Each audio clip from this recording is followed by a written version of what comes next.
자, 부부 시사 티타임. 오늘 궁금한 거 여보 질문해주세요. 여보, 뉴스에 추미애 의원이 법사위원장 됐다고 나오던데 그게 왜 그렇게 파격이야? 파격이지. 추미애 의원이 육선이야, 육선. 6번째 국회의원이라고. 그다음에 예전에 민주당 대표까지 했단 말이야.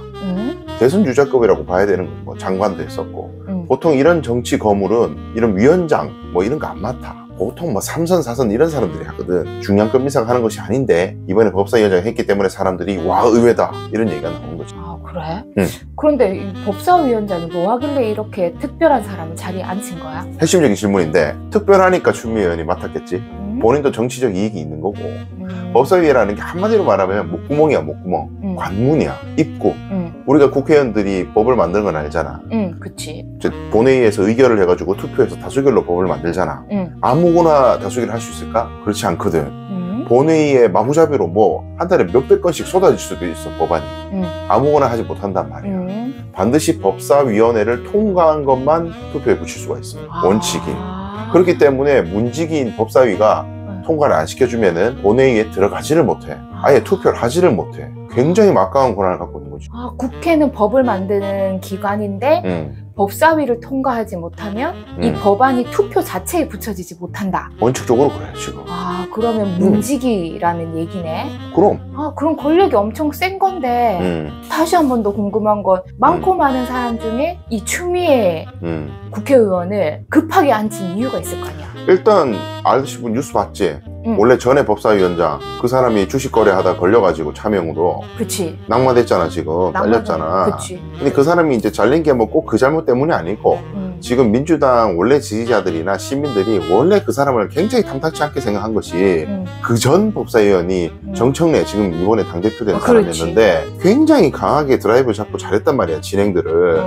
근데 이 새로 앉힌 사람이 뭐 이 심각한 형국에 뭐 실실 웃어. 그래가지고 욕을 많이 먹었어요. 그 전에 이 상황 터지기 전에 욕을 많이 먹었지. 이미 많이 먹었어. 근데 이렇게까지 이제 주식 차명 거래하고 위법 소지까지 있으니까 대통령이 화가 났지. 그래서 이제 잘렸잖아. 근데 지금 아주 중요한, 우리가 지난번에 다뤘지만 검찰개혁이나 이런 중요한 법들을 지금 통과시킬 목전에 지금 앞두고 있는 상황에서 강력한 드라이브를 걸 수 있는 사람, 리더십이 있는 사람을 앉히지 않으면은 정말 어렵다. 근데 특히 추미애 여보가 기억할지 모르겠지만 문재인 대통령 시절에 마지막에 이제 조국 전 법무부 장관이 임명됐을 때 막 조국을 갖다가 죽인다고 막 난리가 났었잖아. 그렇지. 언론들이. 이제 그 끝에 무슨 일이 있었냐면 이제 조국 전 장관이 낙마하고 그 다음이 추미애 법무부 장관이 됐었어. 그랬던 것 같아. 조국 다음이. 근데 그때 어떤 일이 있었냐면은 이 윤석열이 검찰총장이었어요. 그랬지. 근데 그 밑에 자기가 가장 아끼는 검사 누구야? 한동훈. 한동훈 이 사람이 채널A하고 붙어 먹어가지고 뭔가 유시민이라든지 최강욱이라든지 이런 진보 쪽 인사들을 갖다가 이거 어떻게 한번 조질 수 있을까 이런 것을 모의식 작당했다는 의혹이 있었어. 그래, 우리 지난번에 한번 이야기했잖아. 그렇지. 언론과 검사가 야합을 했다 이런 의혹이 있었거든. 그때 윤석열에게 야 이거 검찰 내부 감찰해라, 한동훈 문제 있다 조사해라 했을 때 윤석열이 이 사건을 뭉개했어. 제대로 감찰을 안 하고 지시시 뭉개했는데 그거에 화가 난 추미애가 윤석열을 징계하자 이래가지고 난리를 치면서 추윤대전이 생겼단 말이야. 그때는 근데 여론에서도 밀리고 추미애가 완전히 밀렸었어. 근데 결과적으로 봐라. 지나고 보니까 옳았잖아. 그래. 윤석열을 완전히 해체시키려고 했다고. 그때 추미애는 윤석열 사단을 없애려고 했었어, 검찰 내에. 그때 했었어야 됐는데. 근데 그때 막 하도 이제 부동산 값이 올라가고 이래서 문재인 정권이 막 인기가 떨어지고 또 조국 그 전 장관의 논란 그 뒤의 일이었기 때문에 많이 동력을 잃어버린 상태에서 오히려 역습을 당해버렸어. 민주당의 어두운 면을 갖다가 숨기려고 윤석열을 갖다가 박해한다 이런 식으로 언론이 프레임 잡고 많은 사람들이 거기 속았단 말이야. 속았지. 나도 속았지. 그래. 근데 이번에 추미애가 법사위원장 돌아와가지고 검찰개혁 등등 아주 중요한 법안들을 통과하는 그 목구멍에서 국민의힘이 아무리 난리를 쳐도 법사위원장이 강히 드라이브를 걸어가지고 검찰개혁 법안을 통과시킬 직전에 있다. 그런 의미가 있는 거야. 왜 그 당시에도 추다르크? 그랬었는데 이번에 진짜 추다르크의 면모를 보여줄 수 있는 거 아니야? 진면모를 보여줄 수 있겠지. 그렇구나. 그러면 앞으로도 국회가 더 시끄러워질 텐데? 당연히 시끄러워지는데 이게 시끄러워진다는 건 이제 저쪽 그 얘기 입장에서 이제 시끄러워진다고 표현할 수 있겠고, 시민들 입장에서는 올바른 길을 갈 때 저들이 반대를 아무리 난리를 쳐도 그냥 갖다 밀어붙이니까 당연히 파열음이 크게 나겠지. 양보하지 않고 뭐 시기상조다, 좀 더 숙고하자 이런 얘기 안 하고 그냥 밀어붙여버리니까. 그럼 추미애 법사위원장이 완전히 밀어붙여가지고 예를 들면 국민의힘이 법사위원회 안에서도 막 반대하고 이건 뭐가 잘못됐니, 이건 위헌 소지가 있니, 법에 문제가 있니 막 밀어붙여도 법사위원장이 밀어붙이면 법안을 본회의에 상정할 가능성이 매우 커져. 아, 그러면 투표를 했을 때 민주당이 다수니까 법안이 통과될 확률이 더 높아지는 건가? 그렇지, 당연히 커지는 거지. 아니 본회의는 들어가면 민주당이 절대 다수 의석을 갖고 있으니까 그냥 통과되는 거고, 대통령도 이재명 대통령이니까 뭐 대통령이 거부권을 행사한다 이럴 수도 없는 거고, 그러니까 매우 개혁 법안들이 통과될 가능성이 커지는 거지. 야, 그래서 국회 그 국민의힘에서 이 야당으로 되자마자 법사위원장 자리 달라고 했구나. 그렇지. 왜냐하면은 이런 검찰개혁이니 뭐니 이런 뭐 언론개혁이니 뭔가 법이 만약에 통과될 것 같으면 본회의에 올라가기 전에 법사위원회의 위원장을 국민의힘이 딱 가지고 있으면은 막을 수 있잖아. 목구멍에서 막아버리고 본회의에 못 들어가게 일단은 저지시킬 수 있다. 아주 긴 시간 동안. 그래도 결국은 올라가게 만드는 패스트트랙이라는 제도가 있긴 하지만 굉장히 오래 걸려, 이 절차가. 어쨌든 간에. 그러니까 법사위원장을 어떻게든 가져오려고 노력을 했던 거야. 그럼 그러니까 법사위원회에서 의결을 하고 그렇지. 법사위원장이 최종으로 통과 이렇게 시키는 거야. 그러니까 법사위원장이 그 법사위원회를 회의를 주재하는 거고 땅땅땅 할 수 있는 권한이 있는 거고, 법사위원회에서는 이제 심의해가지고 자기들끼리 다수결로 이제 하면 되는데, 법사위원장 같은 경우에는 이 회의를 진행을 본인이 하다 보니까 강약도 조절할 수 있고 스피드도 조절할 수 있고, 법사위원회 전에 만들어진 법안이 올라올 거 아니야. 법사위원회에도 안건이 올라올 거 아니야. 그거는 이제 소위라든지 다른 상임위에서 올라오는데, 뭐 법도 아주 그 전문 분야가 있을 거 아니야. 노동관계법이면은 뭐 환노위 이런 소위에서 올라오는데, 상임위원회에서 올라오는데, 그 상임위원회에서 나름대로 만들었던 자기들이 연구해가지고 결의까지 해서 올라온 그 법안 내용을 법사위원장이 내용을 수정할 수 있어. 강력한 권한이 있어. 그렇기 때문에 사실상 거의 뭐 국회의장 다음으로 국회 내에서 가장 큰 권력자다. 그렇게 표현할 수도 있지.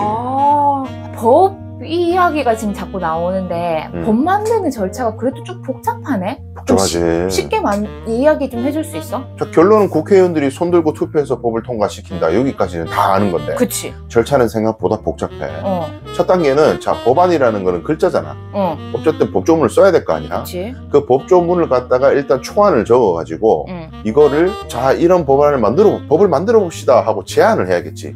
이걸 법안 발의라고 해. 이거 우리나라는 정부가 할 수도 있고 국회의원 10명이 할 수도 있어. 정부가 부처가 아주 전문가들 관료들이 우리 전문성 있는 이 분야에서는 이런 법이 있어야 될 것 같습니다 하고 정부가 발의할 수도 있고, 국회의원들이 10명이 사인해가지고 우리가 연구해 보니까 이런 법이 필요할 것 같아요 라고 쭉쭉쭉 글자를 만들어 가지고 발의를 할 수 있어. 그게 1단계야. 발의는 누구한테 하는데? 국회에 하는 거지, 발의를. 국회에? 일단. 뭐 국회에 발의를 하면?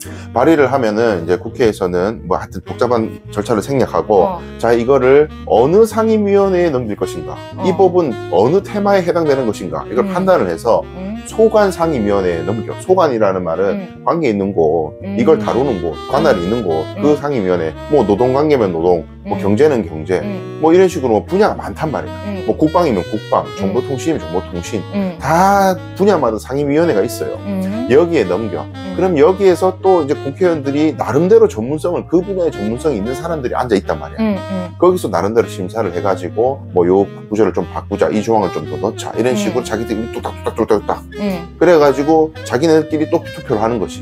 그 상임위원회가 통과가 되면 바로 다음이 법제사법위원회, 법사위원회. 아, 그렇구나. 그걸 법제사법위원회의 줄임말이 법사위구나. 그렇지, 법사위. 자, 근데 법사위는 그럼 뭘 할까? 법사위는 이미 상임위에서 통과된 법안을 자기들이 받았잖아. 그러면 얘네들은 이제 법이야, 법. 그러니까 이 상임위는 법률 전문가들이 아니잖아. 아, 그렇구나. 법률 전문가가 아니고 그냥 자기는 이 분야에서 이런 제도들이 있었으면 좋겠어요 라고 해서 법을 막 만든 거야. 그러면은 봐봐, 법이 올라왔는데 야, 이거 사실 옛날 다른 법에도 있는 내용이야. 중복돼. 혹은 다른 법하고 이 내용하고 모순돼. 법끼리 충돌되면 안 되잖아. 그런 것들을 검토하고 야, 이 법은 너무 과도하게 국민들을 제한해.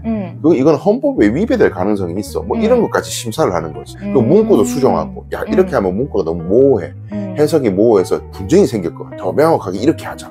이런 것들을 심사하는 데가 법제사법위원회야. 아, 그러니까 법을 판단해야 되니까 여보같이 변호사, 판사, 검사 출신이 법제사법위원회원들이 많았던 거였구나. 많이 있지. 아, 그 추미애 위원장님도 판사 출신이죠. 판사 출신이시고. 아, 그래서 법 관련된 분들이 많이 모여 있었던 거구나. 근데 봐봐. 그러니까 법제사법위원회는 어떻게 보면은 마지막 법률적 관점에서만 법을 고치는 건데 이걸 빌미로 야, 이건 문제 있어 라고 딱 스톱시키면 본회의에 못 들어가, 국회에 못 들어가는 거야, 법이. 그럼 투표를 못 하는 거네. 그렇지. 그래서 마지막 단계가 이제 4단계가 본회의 의결인데 그 전 단계가 법사위이기 때문에 법사위에서 막히면은 본회의로 못 넘어간다. 우와. 그렇게 되는 거야. 대박. 진짜 핵심 기관 그 의결 기구구나. 그렇지. 그 다음은 그럼 본회의 의결인 거야? 그렇죠. 본회의에서 의결하고 뭐 국회의원들의 과반이 출석해가지고 출석위원 과반수가 찬성으로를 하면은 통과가 되고 그러면 이제 정부로 이제 통과되면은 정부로 넘어가거든. 그러면 이제 국무회의에서 심의를 하고 근데 뭐 국무회의에서 심의를 한다고 해서 국회가 통과된 법을 갖다가 막 장관들이나 이런 사람들이 아 이거 별로야 이렇게 할 수 있는 건 아니고 그냥 이제 국무회의에서 이런 법이 통과됐군 하고 이제 그냥 통보받는 느낌으로 약간 이해하면 되는데 우리 법에서는 특이한 게 요 단계에서 대통령이 거부권 행사를 할 수 있다. 그래, 맞아. 그래서 저번 때 윤석열이가 김건희 관련돼 가지고 뭔가 특검법 통과될 그렇지. 때마다 요 단계에서 안 돼 다시 해. 그래. 그렇게 국회로 다시 돌려보내는 그런 일이 있었던 거예요. 우리나라에서 아주 특이한 제도라고 할 수 있지 이거.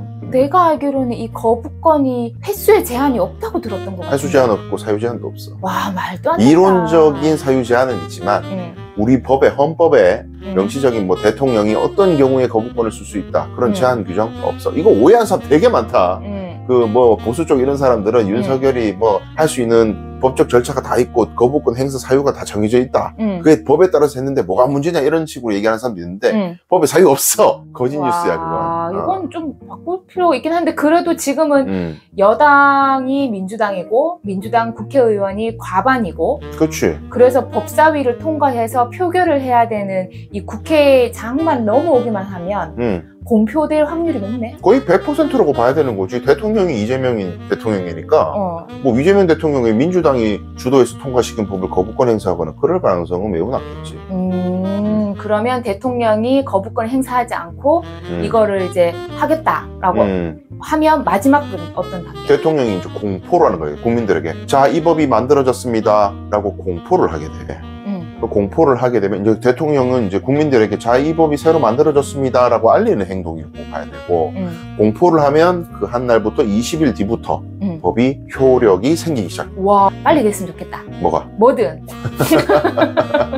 그러니까 법사위원장은 굉장히 중요한 자리고 이 국회에서 사실 국회의장 다음으로 큰 권한을 갖고 있기 때문에 옛날부터 여야가 서로 이 자리를 가지고 싸우려고 했는데 근데 여당이 끝까지 내어놓지 않고 우리는 우리가 하겠다라고 이제 강단있게 얘기를 하면서 추미애라는 굉장히 강력한 캐릭터를 앉혔다. 그러니까 국민의 입장에서는 이거는 뭐 우리한테 전쟁 선포하는 거 아니냐라고 발작을 하는데 발작하는 만큼 옳은 길로 가고 있구나. 국민의힘이 저렇게 발작한다는 거는 제대로 했구나.